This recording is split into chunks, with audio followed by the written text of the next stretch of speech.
Hello प्यारे बच्चों, आज का जो टॉपिक है वह है वैद्युत बल, जिसे हम इंग्लिश में कहते हैं इलेक्ट्रिक फोर्स। अब बात आती है आखिर वैद्युत बल होता क्या है। आप जानते हैं कि आवेश दो प्रकार के होते हैं, एक होता है धन आवेश और एक होता है ऋण आवेश। अब आवेशों के बीच में आवेश क्या करते हैं, एक दूसरे को प्रभावित करते हैं, एक दूसरे पर इफेक्ट डालते हैं।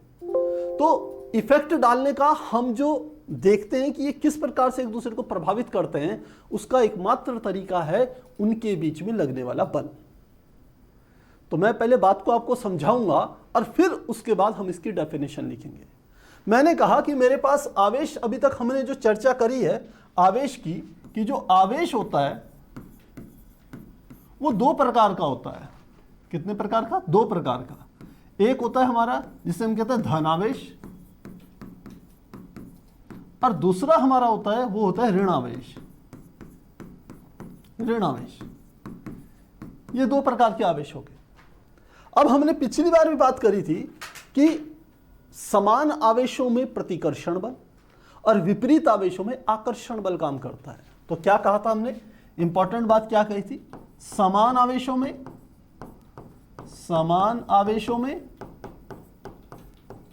कौन सा बल लगता है? प्रतिकर्षण बल। प्रतिकर्षण बल लगता है। और दूसरी बात हम कहें कि यदि विपरीत आवेशों की बात करी जाए, यदि हम कहें विपरीत आवेशों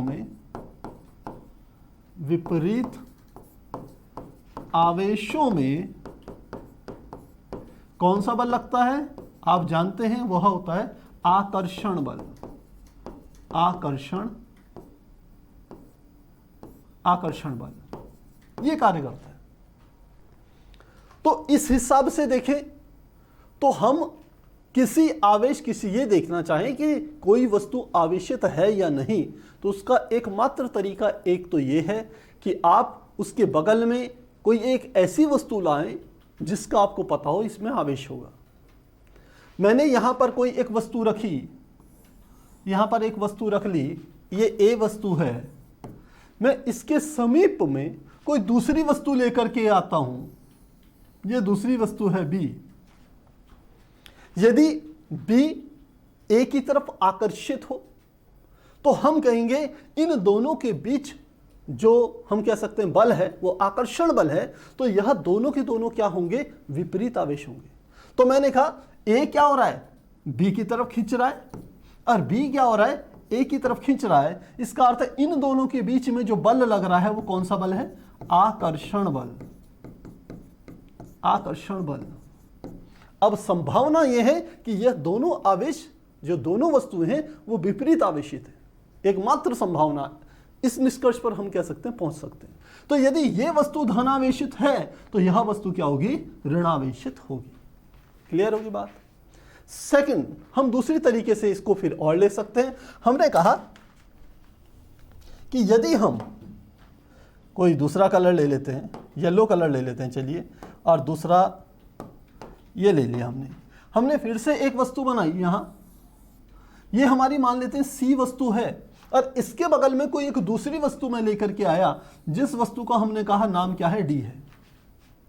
जब इस सी के बगल में डी लाए तो हमने देखा ये जो डी था ये इस दिशा में भागने लगा, और जो सी था वो इस दिशा में भागने लगा।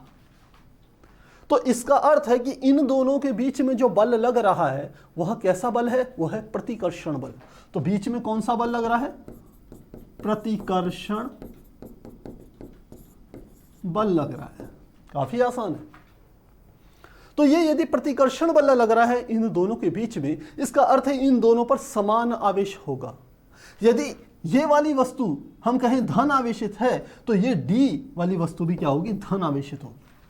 तो हमें पता चल गया समान आवेशों के बीच में प्रतिकर्षण बल और विपरीत आवेशों के बीच में आकर्षण बल कार्य करता है। इसी के द्वारा हम यह जानते हैं कि कोई वस्तु आवेशित है या नहीं है। एक वस्तु को दूसरी वस्तु के समीप लाए, यदि उनमें से एक भी वस्तु हमें पता है आवेशित है, उसको दूसरी वस्तु के समीप लाने पर यदि दूसरी वस्तु पहली वस्तु के साथ आकर्षित होती है या उससे प्रतिकर्षित होती है, तो हम कहेंगे कि वो जो दूसरी पहली वस्तु है वह क्या होगी? आवेशित ही होगी। बहुत आसान है, आपको अच्छे से समझ में आ गया होगा। तो इसके आधार पर हम वैद्युत बल की परिभाषा दे सकते हैं। तो हम क्या लिखते हैं, हम लिखते हैं वैद्युत बल क्या है, वैद्युत बल किन्हीं दो आवेशित वस्तुओं के मध्य लगने वाले बल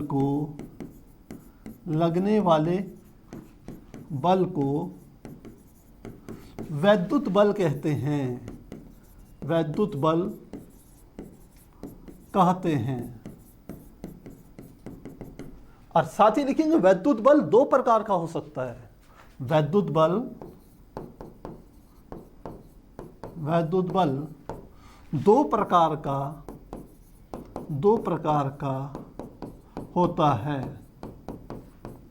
कौन कौन सा? पहला हमने बताया आकर्षण बल, पहला कौन सा है, आकर्षण बल। और दूसरा जो हमारा होता है वह होता है प्रतिकर्षण बल, प्रतिकर्षण बल।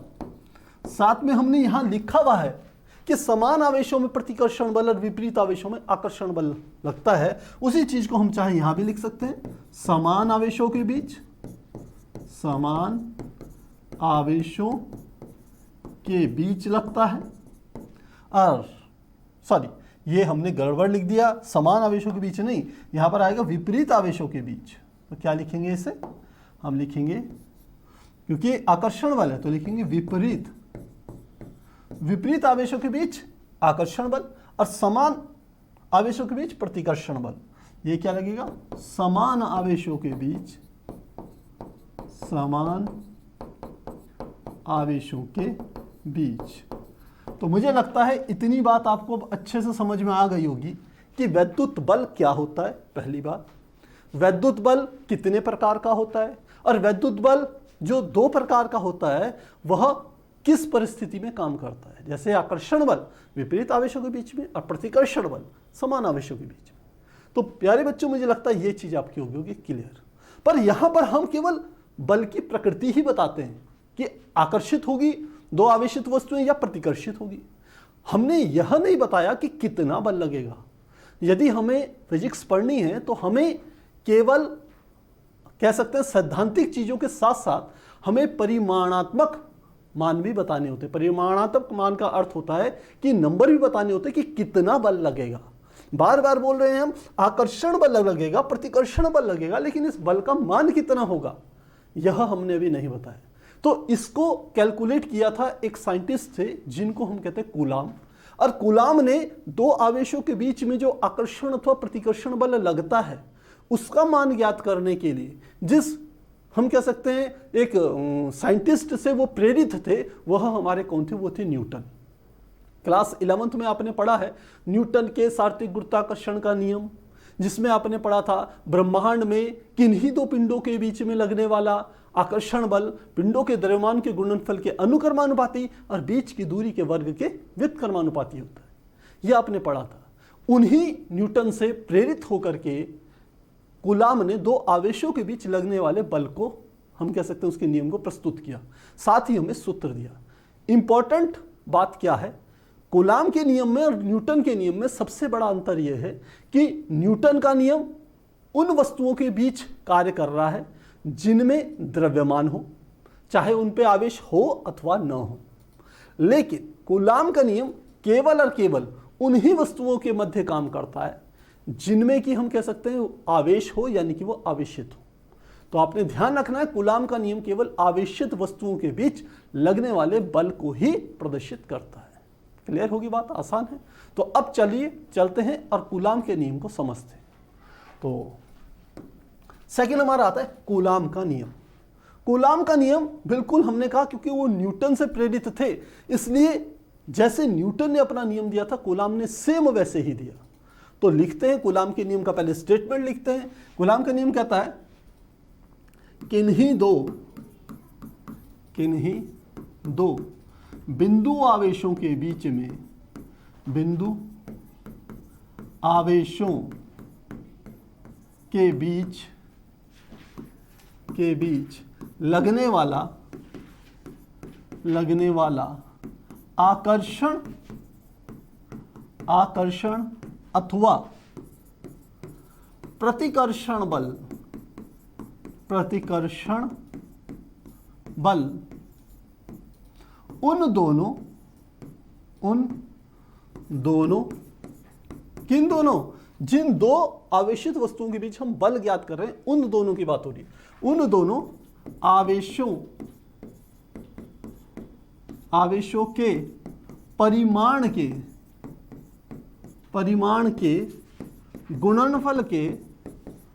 गुणनफल के अनुक्रमानुपाती तथा उनके बीच की दूरी के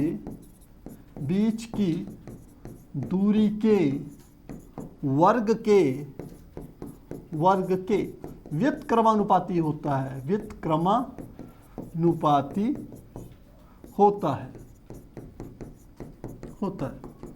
तो ये हमारा किसका नियम है? कूलाम का नियम। तो नियम तो हमने लिख दिया, अब इसको आपको समझना है। आसान है, बहुत आसान है, बस 2 मिनट के लिए आपको फोकस होना है। तो क्या नियम कहता है? ये कहता है किन्हीं दो बिंदु आवेशों के बीच में, तो हम पहले 2 बिंदु आवेश ले लेते हैं। तो चलिए हमने यहां से क्या करा, 2 बिंदु आवेश ले लिए। एक आवेश ये रख लिया, इसको नाम दे दिया ये है Q1 आवेश, और कुछ दूरी पर एक दूसरा आवेश रख लिया, इसको नाम हमने दे दिया Q2 आवेश। तो पहले जो लाइन थी, किन्हीं 2 बिंदु आवेशों के बीच लगने वाला आकर्षण अथवा प्रतिकर्षण बल, भाई समान आवेश होंगे तो प्रतिकर्षण बल लगेगा, विपरीत आवेश हुए, एक धन आवेश हो गया एक ऋण आवेशित हो गया तो आकर्षण बल लगेगा। तो जो लगने वाला आकर्षण अथवा प्रतिकर्षण बल है, और इस बल को मैं किससे रिप्रेजेंट कर रहा हूं, मान लेते हैं F से। बल उन दोनों आवेशों के परिमाणों के गुणनफल के अनुक्रमानुपाती। तो आवेशों का परिमाण क्या है? पहले वस्तु पर जो आवेश है उसकी मात्रा है Q1, आप उसे Q1 कूलाम भी कह सकते हैं, क्योंकि कूलाम आवेश का मात्रक होता है। दूसरी वस्तु पर जो आवेश है वो है Q2, आप उसे Q2 कूलाम भी कह सकते हैं। तो इन दोनों का गुणनफल क्या हो गया? यह आ जाएगा Q1 मल्टीप्लाई Q2 के अनुक्रमानुपाती। क्या कहता है? बल उन दोनों आवेशों के परिमाणों के गुणनफल के अनुक्रमानुपाती होता है। तो अनुक्रमानुपाती कर दिया। साथ ही क्या कह रहा है? उनके बीच की दूरी। तो दूरी क्या है? मान लेते हैं इस वस्तु से लेके इस वस्तु के बीच की जो दूरी है, दोनों वस्तुओं के केंद्रों के बीच की दूरी, वह मान लेते हैं कितनी है? R है। तो उनके बीच की दूरी के वर्ग के व्युत्क्रमानुपाती होता है, तो F व्युत्क्रमानुपाती होगा 1/r² के। इन दोनों नियमों को यदि आपस में जोड़ दें तो हमारे पास जो नियम निकलता है, इन दोनों को जोड़ने से वह आ जाता है F अनुक्रमानुपाती होगा Q1 Q2 बटे r²। आप जानते हैं अनुक्रमानुपाती का निशान हटता है तो एक कांस्टेंट लग जाता है जिसे हम कहते हैं K। तो उस कांस्टेंट को हम चाहें तो यहां लगा लें, F बराबर K, यहां आ गया Q1 Q2 बटे r², और यही हमारा क्या होता है? कूलाम का नियम। ये हमने इन दो या किन्हीं भी 2 आवेशित वस्तुओं के बीच लगने वाले बल के कितना बल लगेगा उसको हमने निकाल लिया। क्लियर होगी बात? अब थोड़ा सा K को समझिए। K आप जानते हैं अनुक्रमानुपाती नियतांक होता है। लिखते हैं यहां पर, जहां K अनुक्रमानुपाती नियतांक है, और K का कुछ एक मान होता है, और K का मान यहां पर क्या होता है? K इज इक्वल टू 1/4πε0 इसके बराबर होता है। ये स्मॉल k होता है, इसका मान 1/4πε0। जहां इसमें भी ध्यान रखना, जहां 4 तो एक संख्या है, पाई भी आप जानते हैं एक कांस्टेंट ही है। ε0 क्या होता है? इसे कहते हैं निर्वात अथवा वायु की विद्युतशीलता। इसे भी एक्सप्लेन करेंगे। हमने क्या कहा? जहां ε0 निर्वात ऑब्लिक वायु की वैद्युतशीलता है, शीलता है। अब सबसे पहले बच्चों के दिमाग में यहीं पे घंटी बजनी शुरू हो जाती है कि ये वैद्युतशीलता क्या है। और दूसरी बात, उनको ये लगता है ये जो ई बना करके नोट बनाया है इसको हम एप्सिलॉन बोल रहे हैं, ये आखिर होता क्या है। तो मैं लिखने का तरीका भी आपको बता देता हूं। एप्सिलॉन ये हमारा क्या होता है, इसको कहते हैं एप्सिलॉन, ऐसे इसको उच्चारित किया जाता है, ये ध्यान रखना। तो ये क्या है, एप्सिलॉन और निर्वात अथवा वायु की क्या है, वैद्युतशीलता। वैद्युतशीलता का अर्थ क्या हो, मान लो दो आवेश हमने ऐसे रखे हैं, यदि ये निर्वात में रखे जाएंगे, एक बार इनको निर्वात में रखिए और इनके बीच लगने वाले बल को कैलकुलेट कीजिए इस सूत्र से। दूसरी बात, इन्हें निर्वात की बजाय हम इनके बीच में कोई एक पदार्थ रख दे। मान लो हमने इन दोनों आवेशों को कहां डाल दिया, इन दोनों के बीच में जल भर दिया या कोई द्रव भर दिया, तो उससे इन दोनों के बीच लगने वाला बल प्रभावित हो जाता है, वो बदल जाता है। तो इसी चीज को हम यहां पर समझने की कोशिश करते हैं कि एप्सिलॉन का अर्थ होता है निर्वात अथवा वायु की वैद्युतशीलता। वैद्युतशीलता का अर्थ है कि एक आवेश दूसरे आवेश को माध्यम बदलने पर किस प्रकार से प्रभावित करेगा, उसे ही हम कहते हैं निर्वात अथवा वायु की वैद्युतशीलता। तो मुझे लगता है आसान है। अब यदि इस k की जगह मैं 1/4 पाई एप्सिलॉन नॉट लिख दूं तो ये वाला सूत्र बड़े मजे से एक अच्छे सूत्र में हमारा कन्वर्ट हो जाएगा, जिसका आप न्यूमेरिकल्स में अच्छे से उपयोग करोगे। तो क्या करेंगे, इसको इस तरीके से बना लेते हैं इस सूत्र को। ये हमारा हो जाएगा F बराबर 1/4 पाई एप्सिलॉन नॉट, यहां आ जाएगा Q1 Q2 बटे क्या आ गया R²। ये आ गया हमारे पास सूत्र। ये है परफेक्ट सूत्र, मजेदार सूत्र। अभी इस पर थोड़ी सी हम और चर्चा करेंगे। तो थोड़ी सी और चर्चा करते हैं। मुझे लगता है इतना तो आपको क्लियर हो गया होगा, बहुत आसान है। आपने यदि थोड़ा सा भी ध्यान दिया होगा तो अच्छे से ये बात समझ में आ गई होगी। अब यहां पर चर्चा एक पहले तो ये करेंगे कि यदि कोई माध्यम आ जाए तो क्या होगा। तो अगली उसमें स्लाइड में समझते हैं। हम लिखते हैं क्योंकि निर्वात में रखे, निर्वात ऑब्लिक वायु में रखे दो आवेशों के बीच बल, दो आवेशों के बीच बल लिया, लगने वाला बल क्या होता है, अभी मैंने बताया F बराबर 1/4 pi epsilon not Q1 Q2 बटे R², ये होता है। हम लिखें यदि इन दोनों के मध्य, दोनों आवेशों के मध्य कोई माध्यम आ जाए जिसका परावैद्युतांक K हो। परावैद्युतांक का अर्थ होता है माध्यम का वह गुण जिसके द्वारा हम कह सकते हैं कि निर्वात के सापेक्ष माध्यम किस प्रकार से एक आवेश दूसरे आवेश को प्रभावित कर रहा है। एक बार आपने निर्वात में रखा दोनों आवेशों को, तब उनके बीच बल कैलकुलेट करा, दूरी भी सेम थी, आवेश भी सेम थे, तब कैलकुलेट किया। दूसरी बार आपने क्या करा, उन दोनों के बीच जल या कोई द्रव रख दिया तो माध्यम आ गया। देखा बल का मान बदल गया, आवेश भी पहले के समान थे, दोनों आवेशों के बीच की दूरी भी पहले के समान थी। तो क्या चीज बदलने पर बल की मात्रा या परिमाण बदल गया, वह एकमात्र चीज थी दोनों आवेशों के बीच जो माध्यम है। तो उस बात को प्रदर्शित करने के लिए यहां हम एक और संकेतांक का इस्तेमाल करेंगे। हम लिखते हैं यदि दोनों आवेशों के मध्य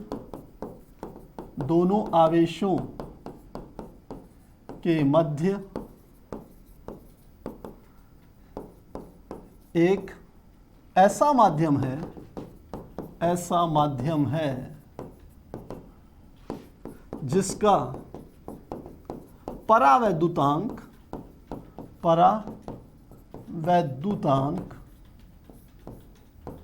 के हो तो लगने वाला बल, तब बल का मान क्या होगा। अब ध्यान रखना, पहले जो हमने कांस्टेंट यूज किया था के, वो स्मॉल के था, ये कैपिटल के है जहां के माध्यम का परावैद्युतांक है। तो हमारे पास सूत्र आ जाएगा, लगने वाला बल F बराबर 1/4 पाई एप्सिलॉन नॉट, और साथ में यहां पर क्या आ जाता है, K आ जाता है। ये ध्यान रखना, 1/4 पाई एप्सिलॉन नॉट और साथ में क्या आ जाएगा K, और बाकी सब चीजें वही रहेगी, Q1 Q2 बटे R²। ये आ गया। तो अब हमने वैद्युत बल को डिटेल में पढ़ लिया। यदि दो आवेश निर्वात में रखें तो कितना बल लगेगा, तो इतना बल लगेगा, निर्वात में है तो इतना बल लगेगा।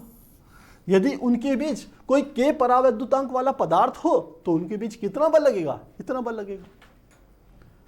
अब यहां पर एक बात और आती है, और वो बात आती है कि इन बलों की दिशा क्या होगी, बल किस दिशा में लगेंगे।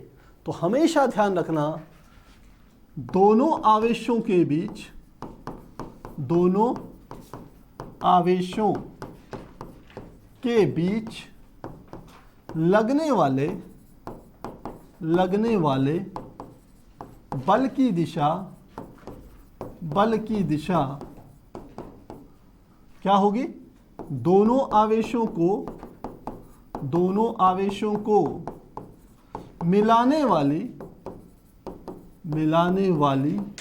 रेखा के अनुदिश होगी, रेखा के अनुदिश होगी। ये ध्यान रखना है, ये दिशा है। तो अब बात आती है कि आखिर दिशा क्या होगी। यहां पर दिखा भी देते हैं। हमने कहा पहला आवेश था Q1, दूसरा आवेश था ये Q2। इन दोनों के हमने केंद्रों को मिला लिया। अब यदि ये आकर्षण बल होगा तो इसी लाइन पर आपके बल लगेगा, आकर्षण बल। ये आकर्षण बल होगा तो इसी लाइन के अनुदिश लगेगा। ये लग गया, यहां से ये लग गया, ये आकर्षण बल इसी लाइन में लगेगा। और यदि प्रतिकर्षण बल हुआ तब वो भी इसी लाइन से बाहर की तरफ लगेगा। ऐसे में या ऐसे में नहीं लगेंगे बल, ध्यान रखना। जो बल की दिशा है इन दोनों बिंदु आवेशों को मिलाने वाली रेखा के अनुदिश होगी। तो प्रतिकर्षण बल होंगे तो किस दिशा में लगेंगे, ध्यान देना। ये ले लेते हैं। तो ये हमने बनाया, ये बना दिया, ये हमने ऐसे बना दिया। ओहो, ये तो कुछ गड़बड़ हो गया है। इसका कलर पीला लेना है और नीचे वाले का कलर हमने लेना है ग्रीन। तो ये हमने इस लाइन को, बीच को मिलाने वाली रेखा को इधर भी बढ़ा दिया और इधर भी बढ़ा दिया। अब प्रतिकर्षण बल होगा तो किधर लगेगा, ये प्रतिकर्षण बल की दिशा होगी, ये प्रतिकर्षण बल की दिशा होगी, लेकिन होगी इन दोनों बिंदु आवेशों को मिलाने वाली रेखा की सीध में। प्रतिकर्षण बल भी लगेगा तो या तो इस रेखा के अनुदिश ऐसे लगेगा, ऐसे ऐसे, तो क्या नहीं लगेगा, ऐसे नहीं लगेगा। ये इधर या इधर नहीं भागेगा, ये ऊपर की तरफ या इधर की ओर नहीं भागेगा, इस रेखा की ही सीध में भागेगा। तो यदि आकर्षण बल होंगे तो दोनों आवेश रेखा की सीध में एक दूसरे के समीप आएंगे। प्रतिकर्षण बल होगा तो रेखा की सीध में एक दूसरे से दूर जाएगा। आसान है, बहुत आसान है।